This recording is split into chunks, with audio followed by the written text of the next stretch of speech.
안녕하십니까. 안녕하세요. 반갑습니다. 노동운동가 이상무의 노동이야기 근무 중. 네, 우리 이렇게 놀아요. 여러분의 일터에 아무런 이상이 없기를 바라고 근무하는 과정에서 출근했을 때 그 모습 그대로 기쁜 마음으로 퇴근할 수 있도록 하는 그런 것을 노리고 하는 방송입니다. 오늘은 평택 포승공단에 있는 현대의아지회 비정규직지회 현대의아도 비정규직지회 네. 예, 김영일 지회장님을 찾아뵙습니다. 안녕하십니까. 반갑습니다. 네, 반갑습니다. 네. 아이고, 고생 많이 하시는데. 네. 네. 아니 뭐 어쩔 수 없죠. 네. 네, 그냥 저희가 뭐 비정규직 철폐 투쟁을 하고 있는 와중인데요. 네. 사실 힘들지 않을 거라고 생각하지 않았고, 예. 네. 어쩔 수 없이 한 번은 부딪힐 수밖에 없는 싸움이다 생각했기 때문에 예. 힘들어도 뭐 할 수밖에 없죠. 그 지회장님이 그 의아에 들어가신 게 몇 년이나 되신 거예요? 제가 현대의아 비정규직으로 들어간 것이 2011년 1월 13일에 입사를 처음 했죠. 예, 그 한 10년 되신 거네요? 네, 10년 정도 된 10년 정도 되시고 그동안 뭐 결혼 네, 이제 제가 2015년에 결혼했고 그 현대의아 다니시면서 네, 이제 그중에 다니면서 하시고 자제분이 아주 어리시겠네요? 이제 아들이 5살이고요. 네. 이제 둘째가 딸인데 저희가 이제 투쟁할 때 투쟁 중에 이제 딸이 나왔어요. 그래서 지금 이제 한 200일이 좀 넘었는데 아이고. 지금 그 애기들이 5살 그리고 이제 막 그 한돌 대가난 그 애기들이 아빠를 엄청 찾고 그 할 때인데. 애기가 찾는 것보다 아빠가 그 애기들이 얼굴에 밟힐 것 같아 밖에 나와서 말 동안. 네, 저는 좀 몰랐었는데 저는 아들이 너무 이뻐가지고 처음에는 아들이 계속 눈에 밟히고 그랬었는데 어느 순간 이제 딸이 200일이 좀 넘어가고 그러다 보니까 아들보다는 자꾸 딸이 눈에 밟히더라고요. 이제 아들은 이제 아빠가 아들 찾는 게 아니라 아들이 이제 아빠를 찾는 나이가 네. 됐어요. 5살이면은 네. 참 돈이 한 해고 그러니까. 네, 네. 그런데 실제 지금 300일 가까이 사실은 뭐 현장 투쟁도 하고 그러네요. 있어서 네. 집에 들어가기도 어렵고 그런 조건이 있을 텐데.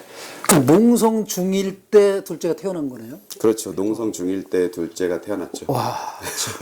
뭐 저만 그런 게 아니고 개인적으로, 저희 예. 이제 부지회장은 애가 넷인데 네, 딸만 넷이에요. 와. 부지회장의 자녀도 지금 한 100일이 좀 안 됐죠. 예. 그래서 저희 대의원도 지금 아들을 하나 낳았는데 농성 중에 자꾸 뭐가 생기네요. 네. 그 현대의아 다니시기 전에 뭐 다른데 좀 직장 생활 좀 하셨을 거 아니에요? 아니요, 저는 직장 생활을 해본 적이 없어요, 사실. 예, 저는 고등학교 졸업을 하고 네. 대학교에 가기 전에 네. 대학 가기 전에 한 6개월 정도 아르바이트라고 해야 되죠. 예. 예, 그때 공장에서 처음 일해봤던 경험, 예, 그런 경험이 좀 있었고, 네. 그리고 나서 뭐 제가 대학을 뭐 잘 다닌 것도 아니고 이제 중간에 다니다 중퇴를 하긴 했는데 이제 서울에 올라와서 제가 이제 고향이 전라북도 익산이거든요. 네. 서울에 올라와서 이것저것 많이 해보려고 했는데 사실 그게 잘 마음대로 되지 않더라고요. 취업도 쉽지 않았고, 네. 예, 그러면서 계속 아르바이트도 하고 어디 회사에 이제 들어가서 취업을 하게 되면 네. 회사가 이제 뭐 어려워서 문을 닫는다든지 아. 이런 경험을 계속 겪었었어요. 그래서 예. 몇 년 동안. 네. 예, 그러다 요즘 젊은이들이 대부분 그런 경험들을 하면서 네. 정말 우리 딸 때는 이제 좀 연세가 있는 사람들이라 뭐 민주화 운동 막 네. 이런 거는 있었어도 이렇게 막 직장 때문에 막 일자리가 없어서 막 이런 고민은 별로 많이 안 했거든요. 네. 근데 요즘 젊은이들이 겪는 그 고민을 다 하신 거네요, 그런. 그래서 저는 한 이력서를 그때 취업은 좀 하고 싶고 어디 일을 해야 되겠다 싶어서 한 70군데 정도를 썼던 것 같아요. 그냥 예를 들어서 뭐 그 카페 같은 거 보면은 뭐 예를 들어서 취업을 알선해주는 아니면 취업 자리가 있는 네. 이런 뭐 카페 같은 데 있어서 거기에 가입을 해서 뭐 그 공고가 뜬다, 구인 공고가 뜬다. 그러면 그곳에 다 이력서를 써봤는데 사실 뭐 정규직으로 취업할 수 있는 것은 지금도 힘들지만 2010년 그때도 거의 자리가 없었던 것 같아요. 면접도 한 번도 제대로 본 적이 없었거든요. 서류 심사에서 다 탈락. 그렇죠. 서류에서만 다 탈락이 됐어서. 예. 그런 생활을 하여간 그러니까 그러면 그렇다고 이제 생계는 해야 되니까 네. 알바는 계속 하시고 아르바이트도 하고 네, 이제 뭐 투잡을 많이 뛰었죠. 밖에 나가서는 좀 나가서 예를 들어서 정말 힘들다 그러면은 이제 좀 건설 현장에 가서 일도 하기도 했었고 예. 밤에는 이제 호프집에서 아르바이트를 좀 하기도 했었고 그러면서 뭐 계속 취업을 하려고 노력을 했었는데 예, 마음처럼 그렇게 잘 안 됐습니다. 예. 사모님도 참 대단하시네요. 그래도. 예. 그런 남편을 믿고 어쨌든 네. 이게 저희 와이프 얘기를 좀 하자면 네, 네. 저희 와이프가 서울에서 만난 거였거든요. 서울에서 만났었는데 잠깐 제가 그 무역회사 같은 이런 사무실도 다녔었던 적이 있었어요. 거기에서 만났던 친구인데 저도 이제 회사가 힘이 들어서 문을 닫았고 그래서 그 친구는 그 친구의 갈 길을 갔고 저는 이제 그때 당시에 이제 평택으로 내려왔었는데 여기 내려와서 다시 만나게 된 거예요. 그때 사귄 건 아니고? 네, 그때는 그냥 대면대면한 관계였는데 여기 와서 이제 만나게 되고 그 친구도 좀 많이 이제 취업이라든지 이런 것들 때문에 많이 고민이 많이 있었던 상황이었고 근데 제가 이제 술을 한잔 하려고 호프집에 갔는데 어디서 많이 본 사람이 있더라고요. 근데 그 친구도 거기에서 이제 낮에는 아이들을 좀 가르치는 수학 선생님이거든요. 그래서 아이들 좀 가르치고 밤에는 이제 호프집에서 아르바이트를 하고 있었던 거였는데 우연찮게 이제 그곳에서 만나서 한 5년 정도 연애하다가 예.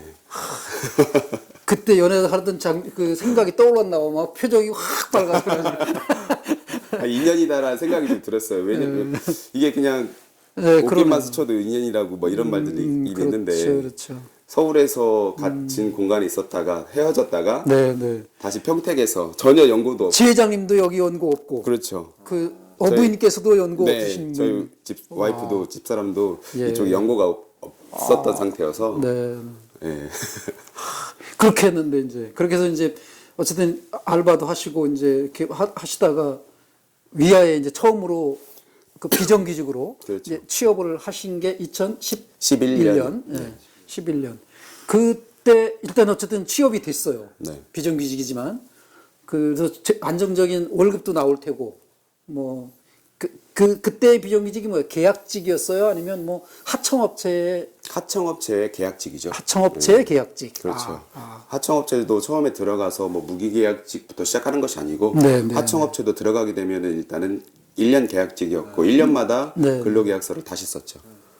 1년씩. 네, 1년씩이요. 업체는 바뀌는 건 아니지만. 업체는 바뀌는 건 아니었었는데 예, 계속 그랬었고 저는 뭐 거기서 뭐 취업이 됐다 이렇게 생각하기보다는 취업하러 오는 사람들이 그렇게 많지 않았었어요.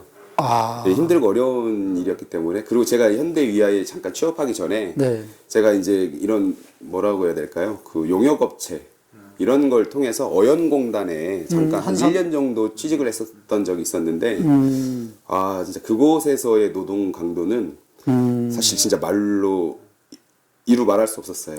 정말 위험한 공간이었거든요. LCD 이 판넬을 그 뭐라고 해야 될까요? 재단에서 절단해서 그 모니터를 만드는 업체였는데 그곳에서 뭐 저는 처음 봤어요. 뭐 손가락이 날아다니고 뭐 이런 경우를 많이 봤거든요. 근데 이런 경우가 생기면은 보통이면은 뭐 산재 처리를 한다든지 어느 회사에서 최소한의 어떤 보상을 해줘야 된다든지 이래야 됐었는데 전혀 그런 거 없이 다치게 되면 그 다음 날부터 그 사람은 보이지 않는 거죠. 회사도 나가게 되는 거예요. 그렇죠. 회사도 나가게 되는 거고. 그래서 제가 그 회사 그래도 한 1년 동안 버틸 수 있었던 거는 정규직을 시켜준다고 하니까 1년 이상 다니면 정규직을 시켜준다. 근데 제가 한 6개월, 7개월 정도 다녔는데 그 다녔던 시간이 너무 아까운 거예요. 그래서 어쩔 수 없이 그래 1년을 채워보자 하면서 버텼는데 결국에는 정규직을 안 시켜줬죠. 그곳에서도. 그러다가 이제 너무 좀 기숙사를 옮기게 되는 문제도 있었고 회사가 자꾸 뭐라고 해야 될까요? 거리가 계속 멀어지더라고요. 저희가 약속을 안 지키는 회사니까. 그렇죠. 그러면서도 너무 좀 위험한 현장이었고 이곳에서는 내가 언젠가 한 번은 크게 다치겠다. 이런 불안한 마음이 있어서 오래 다닐 수 있는 직장이 아니었어요. 하루에도 한 용역회사에서 한 50명씩 데리고 오거든요. 그래서 현장을 둘러보고 이제 여기도 이제 취업을 하는 건데 50명이 오게 되면 그 중에 한 명이 버틸까 말까 했어요. 매일 50명씩 데려갔으니까. 와. 그 인력 시장 같은 데서 그렇게 데려가는 그런 사람들로 다 그 회사를 운영했던 거예요, 그러면?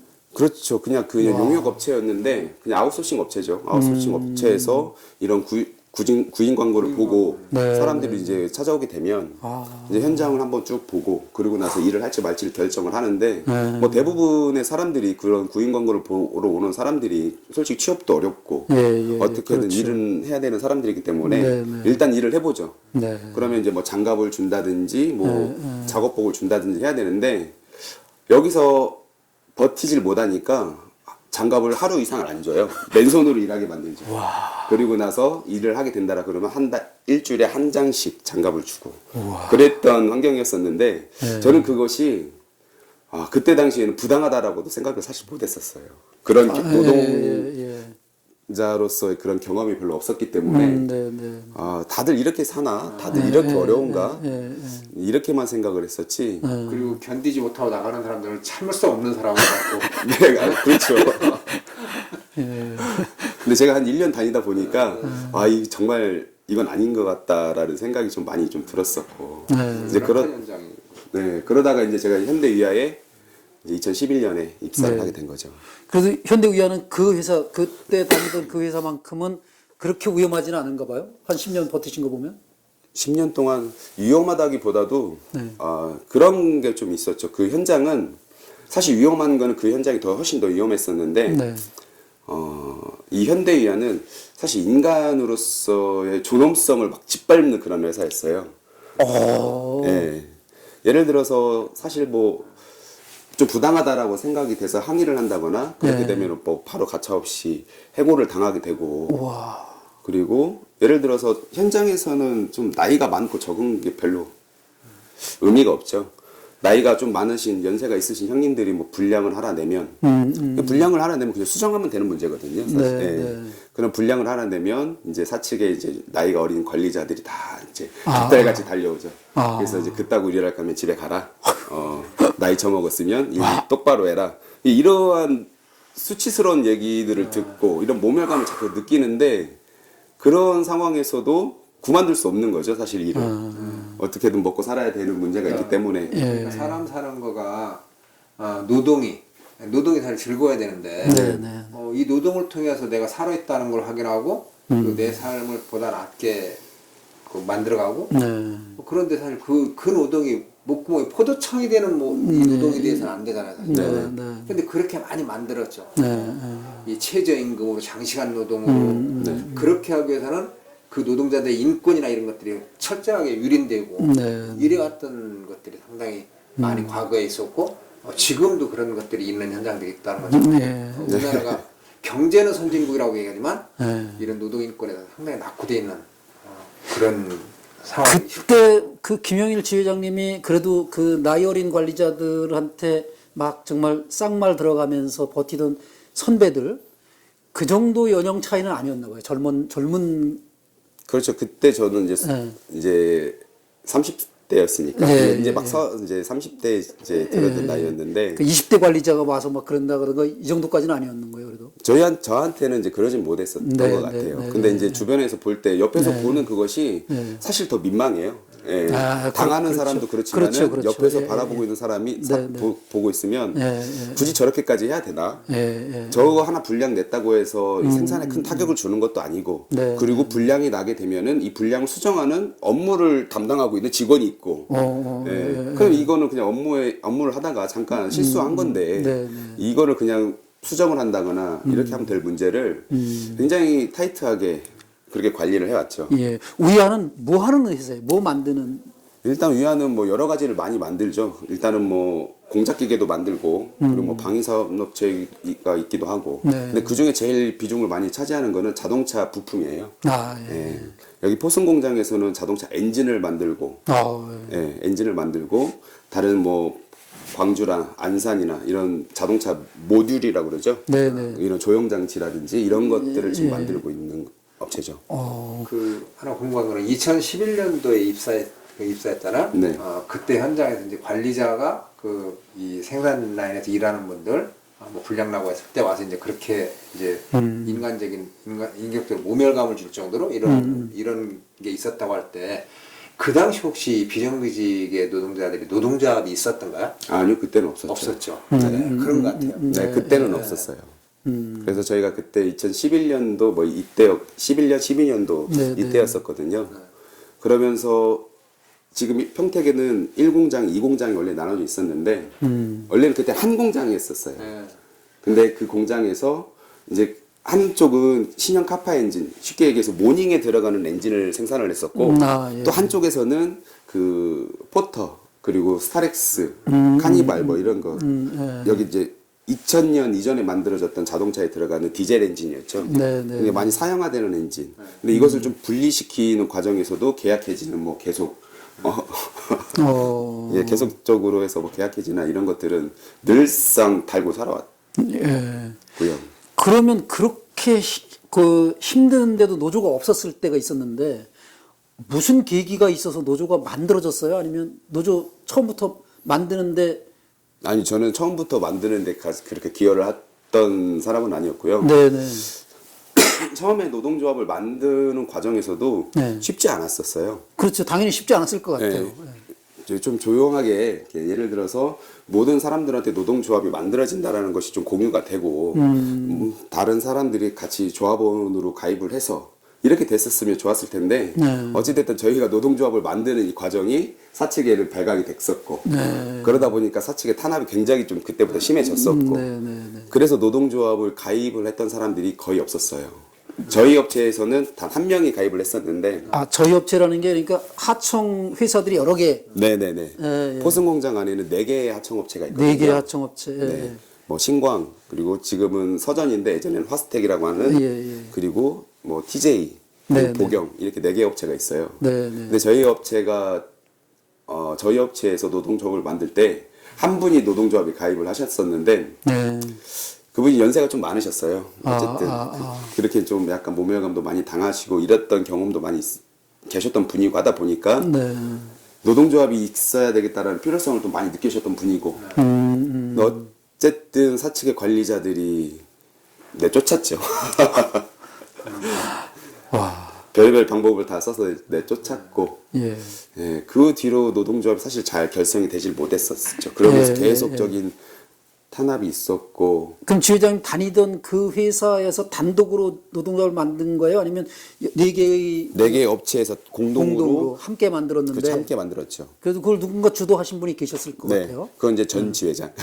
전 지회장. 네. 그럼 2대셔요? 네네. 제가 이제 2대째인데 그 전 지회장님이 계속적으로 해서 쭉 지금까지 잘 이끌어 오셨고. 네, 지회장님 혹시 전 지회장님 해고 안 당하셨어요? 아니요, 해고는 안 당하셨는데 해고는 이제 다른 조합원들이 당했죠. 다른 간부들이 노조 활동을 했다고 해서 해고를 당해서 7명 정도가 해고를 당했었죠. 그랬다 어떻게 다시 복직됐나요? 네, 복직은 됐죠. 저희가 이제 그때 해고됐을 때 뭐 다른 이유가 없었어요. 예를 들어서 이 공장에서 가스 누출 사고가 좀 일어났었거든요. 쉽게 해서 뭐 그 엔진을 세척하려면은 이 약품들이나 이런 것이 들어가야 되는데 이것을 오랫동안 방치하다 보니까 이것을 그 처리하는 작업에서 가스가 이게 자꾸 올라온 거예요. 그러다 보니까 그 조합원들이 안구에 화상을 입는 조합원도 있었고 뭐 구토를 하면서 좀 실신하는 조합원도 있었고 이런 거에 대한 진상조사를 해라. 이렇게 요구했던 조합원들 6명을 해고를 시켰죠. 네. 부당한 해고예요. 네, 이제 말이 안 되는 그런 해고였고요. 그래서 저희가 그때 한남동에 올라가서 복직을 시켜라. 본사. 아니요, 그 정몽구 회장이죠. 지금은 정의성 회장인데 그때는 정몽구 회장 때 한남동에 올라가서 복직 요구 투쟁을 했었고 그리고 나서 뭐 양재동에 가서도 계속 했었고. 그 당시에 이제 조합원으로 가입하시기는 한 거예요? 네, 그때는 조합원으로 있었죠. 평조합원으로 이제. 네, 평조합원으로. 네. 그러면서 그때 같이 조합원이었을 때도 이제 투쟁을 하러 올라간다 그러면 지금도 올라가고 있지만 새벽 한 3시쯤에 일어나서 출발해야 되거든요. 이제 그러면 그때는 이제 주야간 맞교대를 하고 있었을 텐데 저희가 야간 조면 잔업을 빼고 이제 한남동에 올라가서 선전전하고 피켓팅하고 그러면서 그 지금도 이제 알박기 집회를 많이 해놓고 있는데 그 한남동 정의선 집 앞에 알바끼 집회를 많이 하고 있어요. 그 사측에서 고용한 용역들이 집회 실제로 안 하면서 신고만 그렇죠. 잔뜩 내놓고 신고 내놓고 여기다가 이제 어깨도 두르고 그러면서 이제 경비원물을 쓰고 있는 거죠. 그 용역들과 부딪혀 가면서 이제 피켓팅을 할 수밖에 없었던 상황이었죠. 그러면 이제 지금은 그 당시에는 뭐 노조를 만드시느라고 막 힘드셨을 텐데 지금도 4개의 업체인가요? 지금도 4개 업체. 4개 업체의 전체 노동자 수는 얼마고 지금 현재 조합원 수는 창립 때보다 늘어났나요? 아니면 줄어들었나 뭐 그런 많이 줄었다가 많이 늘었다가 지금 줄었죠. 그러니까 그때 당시에는 전체 조합원이 15명 정도밖에 되지 않았었어요. 처음에 창립 때? 예, 처음에 창립 때는 15명밖에 되지 않았었고 그래도 어쨌든 저희가 계속적으로 투쟁을 해왔었고 저희가 단 한 번도 매년 싸우지 않았던 해가 없었거든요. 임금 투쟁이며 뭐 복직 투쟁이며 이렇게 계속 쭉 해오면서 이제 작년에는 159명까지 늘었었죠. 그게 159명이면은 비정규직 노동자들이 이 포송 공장에는 260명이 있고 그 중에 159명이 금속노조의 조합원이었고 그리고 한 40명 정도가 비조합원 그리고 나머지 70명 정도가 기업노조 이런 분포로 이렇게 되어 있었어요. 예. 근데 지금은 이제 저희가 159명에서 저희가 어쨌든 제 생각에는 2018년도부터 이렇게 불법 파견 소송을 무력화시키기 위해서 준비를 했다라고 저는 생각을 해요. 예. 그렇게 해서 이제 쭉 이렇게 탄압이 진행되고 있고 그 와중에 이제 WHI라고 하는 자회사를 만들었죠. 독립법인이라고 하고 저희는 이 소송을 무력화시키기 위한 기획법인이다 이렇게 부르는데 이 기획법인으로 한 42명 정도가 넘어갔죠. 그리고 남아있는 조합원들은 지금 118명의 조합원이 남아있는 거고요. 약간 숫자적인 차이가 좀 있을 수 있는데 이제 밖에 나가서 이제 소송을 진행하면서도 투쟁하고 있는 조합원들도 있고 그 조합원들까지 포함해서 118명 정도. 예, 이제 시간이 좀 개인 말씀 더 말씀 들을 수도 있긴 하지만 요새 현대 의학가 겪고 있는 문제는 다음번에 한번 출연해서 또 한번 말씀 듣는 걸로 하고 오늘은 눈물을 흘리지 마시고 어부인께 영상 편지 쓴다 생각하시고 한 말씀. 갑자기 민미야 이름이 민미거든요. 민미인데 미안하다는 말밖에 좀 할 말이 없는 것 같습니다. 지금 아기가 5살이고 둘째가 이제 200일이 좀 지나서 혼자서 이제 둘을 보는 게 쉽지 않은 상황인데 그래서 제가 이게 투쟁한다고 집에도 잘 못 들어가고 계속 아이들 얼굴도 좀 사실 잘 못 보고 있는 실정인데 그래도 남편이 한다고 하는 거 저는 반대하지 않았거든요. 집사람이 제가 지회장이 된다고 했을 때 투쟁을 한다고 했을 때 네 생각이 그렇게 맞다라면 그렇게 해야지라고 뭐 전폭적인 지지까지는 아니어도 집사들고 말릴 정도는 아니었거든요. 그래서 믿어주고 이렇게 옆에서 이해해줘서 고맙다는 말 하고 싶고요. 앞으로도 좀 사이좋게 서로 사랑하며 오랫동안 함께 잘 살았으면 좋겠다. 사랑한다. 사랑한다. 예. 자, 지금까지 현대의학 비정규직 지회장님, 김영일 지회장님이셨습니다. 저희들은 현대의학 이야기를 또 한 번 더 이어나갈 텐데 그때까지 기다려 주시고요. 오늘 시청해 주신 여러분들께 감사드립니다. 여러분들의 일터에 아무런 이상이 없기를 바라는 민주노총 노동운동 이야기를 이끌어나가고는 이상무 위원장님의 근무중 이상무였습니다. 근무중!